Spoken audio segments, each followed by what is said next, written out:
पावन धरती है, बड़ी उर्वरा धरती है। गुजरात की धरती ने सदैव देश को एक नई प्रेरणा दी है। जब ये देश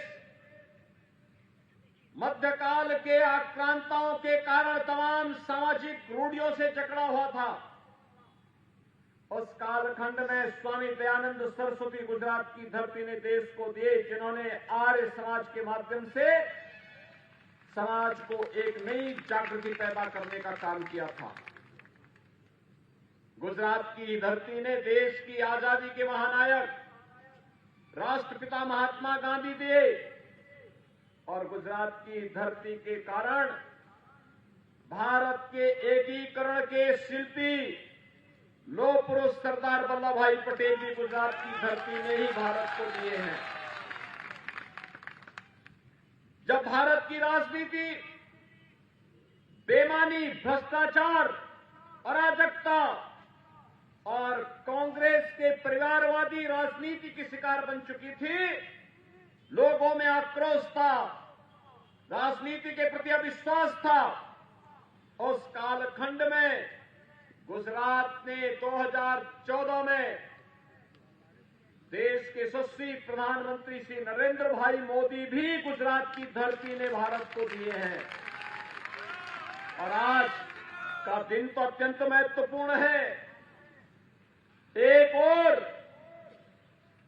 गुजरात विधानसभा की 89 सीट पर प्रथम चरण के मतदान चल रहे हैं, और भाइयों बहनों, इसी दिन गुजरात के गौरव भारत के यशस्वी प्रधानमंत्री श्री नरेंद्र मोदी जी को G20 के देशों का प्रमुख के रूप में आज उनका चयन भी हुआ है।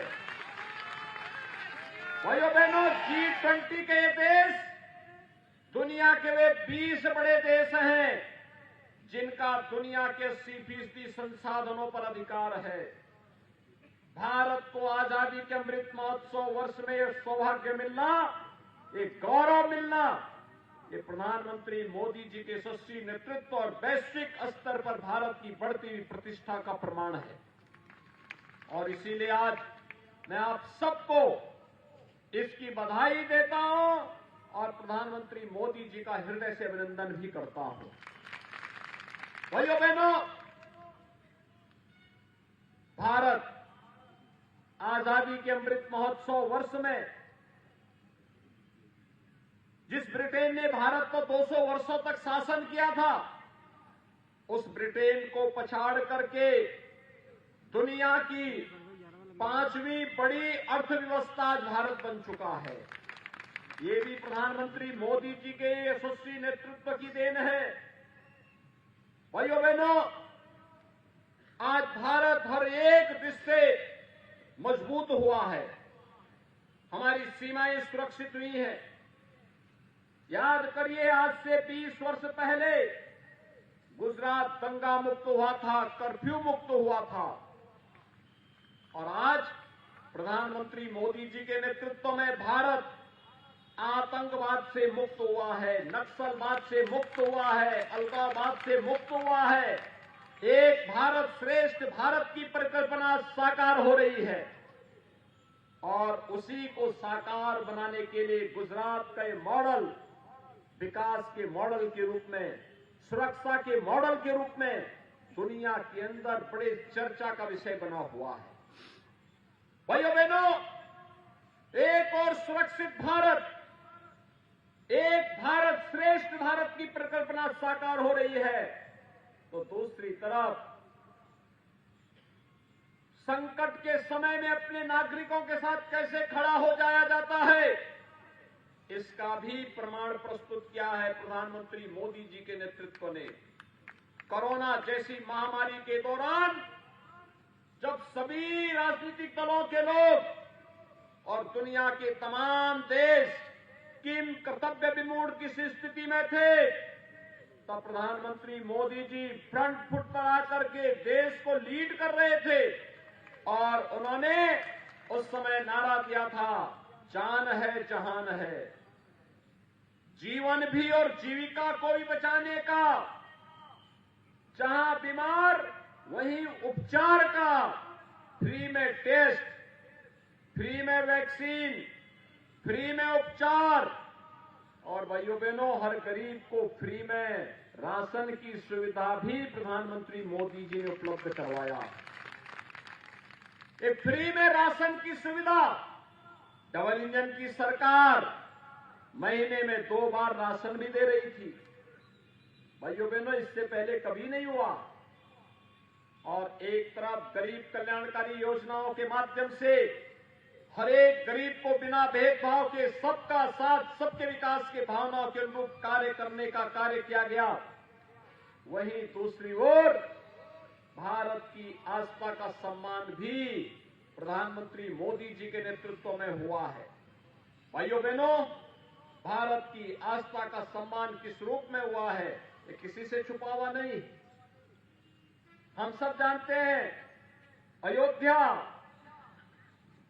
भगवान श्री राम की पावन जन्मभूमि, 500 वर्षों से वहां पर भगवान राम का भव्य मंदिर जो कभी आक्रांताओं ने तोड़ दिया था, उसके निर्माण की मांग हो रही थी।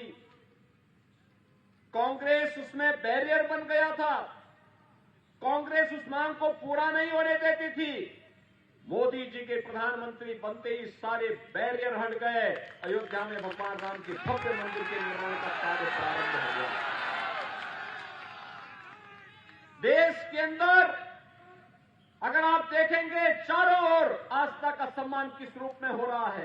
काशी में काशी विश्वनाथ धाम का निर्माण होना, उज्जैन में महाकाल के महालोक का निर्माण होना, केदारपुरी में पुनरुद्धार हो जाना, बद्रीनाथ धाम का सुंदरीकरण की कार्रवाई को आगे बढ़ जाना, द्वारिका धाम का पुनर्निर्माण हो जाना, मां अंबा के पावन धाम दाता का फिर से सुंदरीकरण और पुनरुद्धार का कार्य हो जाना, सोमनाथ मंदिर के सुंदरीकरण के इस बड़े प्रोजेक्ट को ध्यान में रख करके कार्रवाई को आगे बढ़ा देना, ये भारत की आस्था का सम्मान है।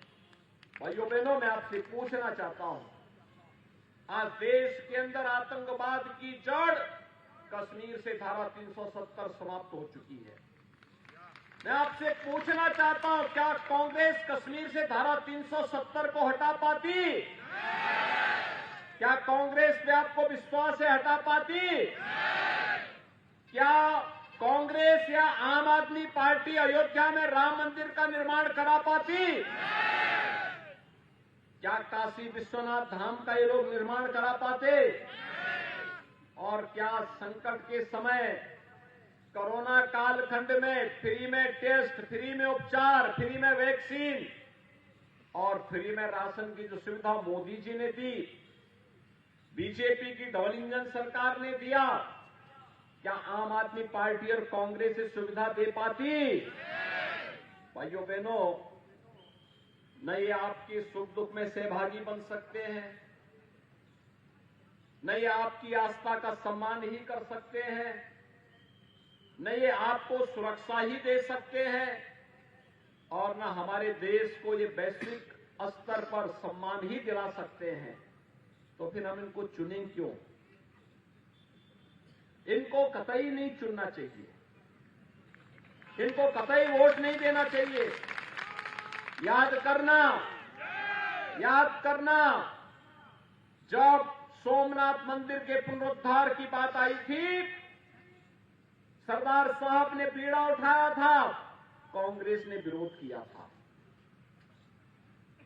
जब देश के प्रथम राष्ट्रपति डॉक्टर राजेंद्र प्रसाद जी सोमनाथ मंदिर के पुनरुद्धार कार्य के बाद उद्घाटन कार्यक्रम में आ रहे थे, तब कांग्रेस ने विरोध किया था। कांग्रेस हमेशा सरदार साहब का विरोध करती रही। कांग्रेस सदैव बाबा साहब भीमराव अंबेडकर का विरोध करती रही। बाबा साहब भीमराव अंबेडकर के पंच तीर्थों का निर्माण ये प्रधानमंत्री मोदी जी की प्रेरणा से संपन्न हुआ है। जनजातीय समुदाय को सम्मान दिलाने के लिए भगवान बिरसा मुंडा की जयंती को 15 नवंबर को जनजातीय दिवस, गौरव दिवस के रूप में मनाने का काम प्रधानमंत्री मोदी जी ने किया और जनजातीय कल्याण के लिए वन बंधु कार्यक्रम के माध्यम से अनेक लोक कल्याणकारी कार्यक्रमों को आगे बढ़ाने का कार्य प्रधानमंत्री मोदी जी ने किया है। भाइयों बहनों, गुजरात के अंदर विकास जिस नई ऊंचाई को पहुंच रहा है, हर गरीब को आयुष्मान भारत में 5 लाख रुपए की स्वास्थ्य बीमा का कवर वर्तमान में मिल रहा है और भूपेंद्र भाई पटेल के नेतृत्व में भारतीय जनता पार्टी ने तय किया जब फिर से डबल इंजन की सरकार बनेगी तो आयुष्मान भारत की राशि 5 लाख से बढ़ाकर के 10 लाख सालाना करने का काम भी करेंगे। वृद्धावस्था पेंशन हो या निराश्रित महिला पेंशन, बिना भेदभाव के हर पात्र व्यक्ति को प्राप्त हो रही है। अन्नदाता किसानों के लिए प्रधानमंत्री किसान सम्मान निधि का लाभ हर एक अन्नदाता किसान को उपलब्ध हो रही है। क्या गांव हो, क्या गरीब, क्या किसान हो या नौजवान, समाज के प्रत्येक तबके के लिए कल्याणकारी कार्यक्रम प्रधानमंत्री मोदी जी के नेतृत्व में उनके मार्गदर्शन में डबल इंजन की सरकार ने गुजरात के अंदर दिए हैं। और इसीलिए भाइयों बहनों, मैं आप सबसे अपील करने के लिए आया हूं। ये कांग्रेस कभी संकट के समय आपके साथ खड़ी नहीं हो सकती। कांग्रेस का अब एक संकीर्ण एजेंडा है। आम आदमी पार्टी कभी आपके साथ खड़ी नहीं हो सकती। आम आदमी पार्टी हमेशा देश की सुरक्षा के साथ खिलवाड़ करती है। ये लोग देश की संप्रभुता के साथ खिलवाड़ करने वाले लोग हैं। ये लोग सुरक्षा नहीं दे सकते, आस्था का सम्मान नहीं कर सकते। ये लोग केवल और केवल अपनी राजनीति को करने के लिए जनभावनाओं के साथ खिलवाड़ करते हैं। और इसीलिए आज मैं आपके पास आया हूं आपसे कहने के लिए कि गुजरात भारतीय जनता पार्टी के लिए एक आदर्श स्टेट बना हुआ है। भाइयों बहनों, आपने गुजरात के गौरव को बढ़ाया है प्रधानमंत्री मोदी जी को बार बार चुन करके, और ये 7वीं बार भी आपको चुनना है। यही अपील करने के लिए आपके पास आया हूं। हमारे चैनल को लाइक, शेयर और सब्सक्राइब जरूर करें और नई अपडेट्स के लिए बेल आइकन दबाना ना भूलें।